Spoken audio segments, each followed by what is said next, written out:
gudoomiyaha hay'adda shaqaalaha Soomaaliland Sharmaake Axmed Maxamed Geele Dacar iyo Barasaabka gobolka Awdal Cabdiraxmaan Axmed Cali hay'adda degmada Boorama Saleebaan Xasan Xaddi ayaa saaka kulan kula qaatay xafiiska Barasaabka gobolka Awdal duwayaasha wasaaradda laamaha kala duwan ee gobolka Awdal kulankaas oo lagu lafaguray isla markaana in muddo ah socdo si loo dardargelin lahaa howlaha shaqo ee dawladda waxaana halkaas kala hadlay isla gudoomiyaha hay'adda shaqaalaha dawladda Soomaaliland Sharmaake Axmed Maxamed Geele Dacar iyo Barasaabka gobolka Awdal Cabdiraxmaan Axmed Cali waxayna yiraahdeen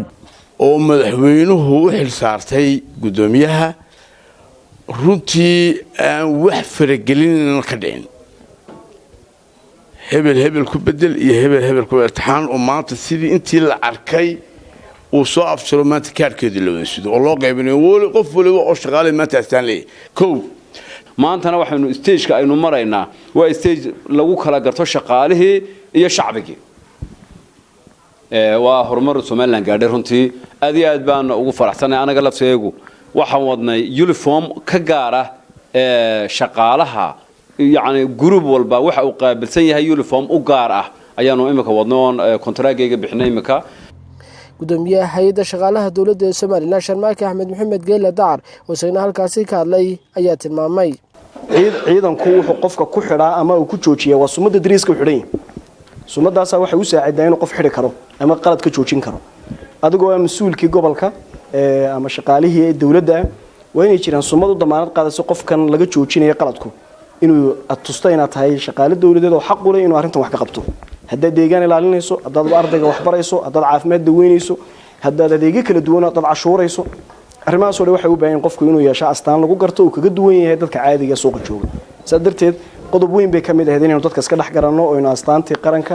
oo asumadii shaqaalaha dawladda inay shaqaalihiinu yeesho inta kadib ayaa gudoomiyaha hay'adda shaqaalaha Soomaaliland ay weliyaan Professor Saleebaan Axmed Guuleed ayaa waxay kulan kula qaateen hoolka jaamacadda Camuud kontonkii arday ee ku soo baxay imtixaankii ay dhawaan hay'adda shaqaaluhu u qabatay waxayna halkaas uga hambalyeeyeen kontonka shaqaalaha ee ku soo baxay imtixaankaasi iyagoo halkaas kala hadlay ayaa waxay yiraahdeen aad u bogaadinaya idanka oo tartanka ku guuleystay noqday kontonkii qof ee ugu sareeyay tiradii 368 hay'adda imtixaanka u fadhiisatay runtii maanta waxaad hesheenay maad ku guuleysateen digreeta la bixiyo ta ugu qaalisan ee ugu sarreeyay oo ah inaad qalinkaaga ku soo baxdo oo gidaar ku soo dhigtay inaad tahay qofkii ugu sarreeyay ama tiradii ugu sarreysay ee tartanka soo gashay aad iyo aad baan runtii naftiina ugu bogaadinaya idin hambalyeynaya guusha taariikhiga ee abka ilaa ilmahaaga aad uga warrami doonto maalmaha kamid ah inay dhacday tartan sida la isugu yimid dadkii ugu sarreeyay aad ahayd aad baan idinku bogaadinaya runtii naftiina waxaan bogaadinayaa sidoo kale dawladda idin fududeysay inay maamul daadajin iyo imtixaamo iyo cadaaladdaas dalka ay u socoto 300 qof baa dhawaan ku soo kordhay doona adeega dawladnimada waxa qasaba ama muhiima 300 adeegooga in degdeg looga dareemo adeegyada dawladda marka xukuumadana waan hambalyeynaa idinkana waan idin hambalyeynaa idinka iyo waalidiinteena waan idin hambalyeynaa waliyahana waxaan leenahay aad iyo aad